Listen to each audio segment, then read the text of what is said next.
Was Michael Jackson murdered? Is this man responsible for his death? Or do you blame the superstar entertainer for his own demise?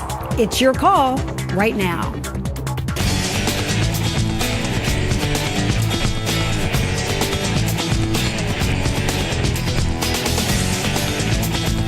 As we have found with a lot of these high-profile celebrity deaths, there are always additional details that leave the general public scratching its collective heads and saying, what really happened?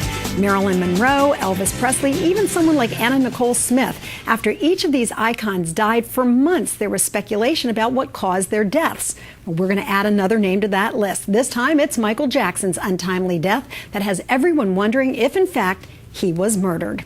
Hello, everyone. It's good to have you with us. I'm Lynn Doyle, getting your reaction to the latest twist in MJ's tragic life and death. It now looks like a deadly combination of drugs was responsible for the King of Pop's death at age 50 this summer. The coroner's report has ruled that his death is, in fact, a homicide, and now homicide detectives are investigating this man, Dr. Conrad Murray, who they say administered a lethal cocktail of various drugs to Michael, which ultimately led him to have a fatal heart attack. Is it fair to blame him for Jackson's death, or was he merely trying to accommodate the wishes of a superstar?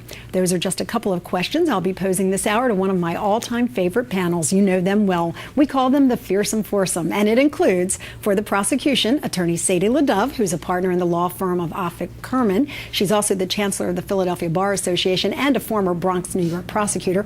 Along with her is Scott Sigmund, a former Philadelphia assistant district attorney, now in private practice with Sigmund and Rockland LLC. On the defense side, a pair that you know well, Jeff Gold is a criminal defense attorney with the law offices of Gold and Associate. He is a former New Jersey prosecutor, and of course, what panel would be complete without Charles Peruto Jr., a well-known criminal defense attorney in Philadelphia. Ladies, gentlemen, great to have you back with us. Great to be here. Okay, we got to turn to Sadie right away. Explain to me how you blame this doctor who was being paid by Michael Jackson for his death. Is it really a case of homicide? Sure. The first rule of being a medical practitioner is do no harm. If you look at the autopsy and you look at the timeline that is contained in the autopsy, this physician administered to Michael Jackson virtually around the clock narcotics to put this man to sleep. And he ultimately did just that. He went to sleep for the rest of his existence. You have to look as a competent medical practitioner as to the combination of medications that you're administering. You also have to look at the body weight, and you have to look at the timeline. But Chuck, is this a case of medical malpractice as opposed to manslaughter or even potentially homicide? Well, from the defense point, it's a close call. If he administered these doses, which is stupid on his part to be talking, and I understand he went on television, he needs to get a lawyer. If he is proved that he gave these doses, and they could prove it from his own mouth, I keep on digressing, then we got a problem. Now, the problem stems from one patient, one doctor. Whenever you have a doctor who works exclusively for one person, you're going to get yourself in trouble, because when he asks you to do something you don't want to do, it's hard to say no when your mortgage is backed up. Lynn, I really want to relate this back to my days as a special narcotics prosecutor. Really, there's no difference between a drug dealer in North Philadelphia that's charging $10 a hit for some crack or some heroin from this guy who's charging $150,000 a month. He's essentially a high-paid, high-priced drug dealer. He's providing drugs that are not supposed to be provided in the home. Everyone knows this propofol is supposed to be administered in a hospital with an anesthesiologist and also with equipment that if you stop breathing, they can resuscitate you. This doctor didn't have that equipment at home. That's why he's just nothing more than a high-priced drug dealer. Yeah, he's not a drug dealer. Is this negligence? That's the question. If it is, it's just medical malpractice. If it rises to recklessness, did he disregard these substantial risks, it may be manslaughter. But it's not that he's a drug dealer. It's that he's a doctor. He's trying to perform his job. The question is, he violated it. I think we all agree he violated that trust, but did he violate it in a civil manner or in a criminal I manner? think we Jeff, could all you agree. can't This is a keep- killing, but it's not murder. You can't Even if he did what he could say anything. You can't keep giving powerful narcotics virtually every other hour to an individual who has very, very small body weight. Michael Jackson was, what, 115 pounds when he died? Maybe 115 pounds soaking Dr. wet? Ledove, wait yes, a minute. that's absolutely right, Do you Dr. know that? Ledove. Are you Okay. now testifying as an expert? Well, I mean, no, I'm you not know. testifying as an expert, but I'm What do you telling know? you, my common sense tells You me. can give drugs around the clock to a little baby. That's not the weight doesn't mean anything. No, it absolutely his lack it of a means nose, something. that- It means something because you have to look at the absorption meant rate. something. Now, you at a have, minimum, you at have a to look minimum. at the absorption rate of the narcotics. Jeff, at a minimum, this is manslaughter. There's just no Right. doubt I about wouldn't it. say At a that's minimum, this is How about manslaughter. at a minimum it's malpractice and let's go from there? No way. At a No minimum, way. it's manslaughter. But I really believe the prosecutors in California, if they really wanted to go for it, I believe this is second-degree murder.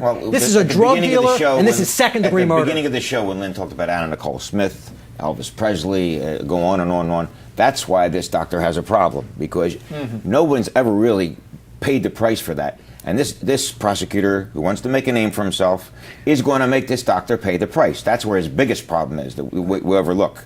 Getting to stage 2, all the interviews he gives, he keeps on putting the noose tighter and tighter and tighter around his neck. If he just shut his mouth, who's to prove that he administered these doses? Who's to prove he even ever touched them? Because Who's to there prove was he's the one that brought nobody him else in? the house, Chuck, who had access to. There were other individuals in the house, but nobody else who would administer the narcotics. When you read the interviews given by not only this physician, but the folks who were in the house, Michael kept begging the doctor for his quote-unquote milk, which is the Dead propofol. men don't tell tale. Well, who's to say Michael it's- Jackson didn't inject himself? I doubt that very strongly. Come on, why else have a doctor in the house with you 24/7? All right, He Why gave keep- himself a nose why job, keep- so he might as well why give keep himself a an doctor injection. Why keep doctor on retainer? Doctor is living in the house with you. Doctor has some very, very significant financial problems. Doctor needs to say yes to his patient at his own it's And is not- that murder? Is that murder? Well, Or when is- you or keep, is it- manslaughter. when you or is keep it doing what you involuntary shouldn't be manslaughter? doing, I think it is murder. Is it a low degree of recklessness? It's not just one doctor. You're going to see that the dermatologist, Dr. Arnie, I forget his last Klein. name, is going to get indicted too because he was writing prescriptions under false names, which they believe were given to. So this is not just one doctor. This Jeff, is a I bunch don't of doctors. disagree with you. And I tell you what, I Chuck, don't disagree Jeff with is you. exactly right on him paying the price for Dr. Nick. Remember Elvis's doctor Sure, and all these. sure. At a time we weren't ready to deal with it. We're ready now to But deal there's a with it. second component here we have to look at. Let's put the drugs aside for 1 second. Let's talk about the 90 minutes. Here we go. We know that Jackson at some point goes into medical distress. And we know there's a delay of about 90 minutes before an ambulance is called. I mean, just at that point, the doctor seems criminally negligent to me. Dr. Murray's lawyer disputes that, though, and says that that was a misrepresentation by the LA Police Department. He, in fact, says there was about a discrepancy of about 20 minutes where he was trying to get someone, someone 20 in the minutes house before to you help call. him. Another LAPD frame-up. I got to tell you. Another You know, one. it's Another one. Another one. Well, that's an oxymoron to say criminally negligent. Either it's negligent or it's criminal. It's not both. That's what the problem is here. We don't know now. We don't know if this was gross negligence, and that's what the doctor did, or whether or not it was more than that. I don't think it's ever going to rise to second-degree murder, but I do agree it's a good possibility of manslaughter, which is recklessness in between. Like I said, at a minimum, we have manslaughter. But again, if the prosecutor really wants to show the public that doctors cannot act in this manner, he's going to go for second-degree murder. That's exactly what I was going to ask the defense. If it's not homicide, and if the LA Police Department did not pursue some sort of criminal charges, wouldn't it then be criticized for not holding someone accountable? Well, I think so. I think so because of those other deaths. And because in this unique situation, you have a drug that's so powerful and not used, there's no reasonable purpose that it should be used in the home.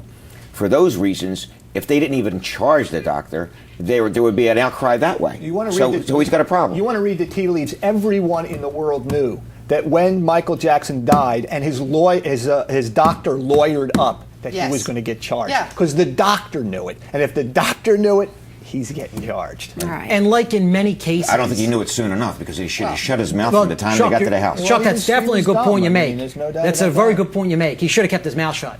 But not only did he not keep his mouth shut, he's making phone calls, and we have him going to a storage facility. His staff in Houston going to a storage facility. What do guilty people do? They start destroying evidence.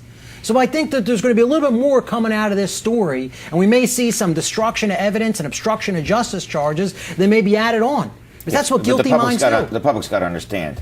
For it to be murder, there's got to be malice. You can't have murder without malice. I don't think that this is the type of situation that arrives more than recklessness. I agree with you, Chuck. I don't think that there was malice. I don't think that this man planned to kill Michael Jackson. But do I think that he knew or should have known that his conduct could have reasonably caused the death, and therefore it was foreseeable, and therefore he did it anyway, and it was reckless? Absolutely. Well, Sadie, it Well, that's reminds me. manslaughter.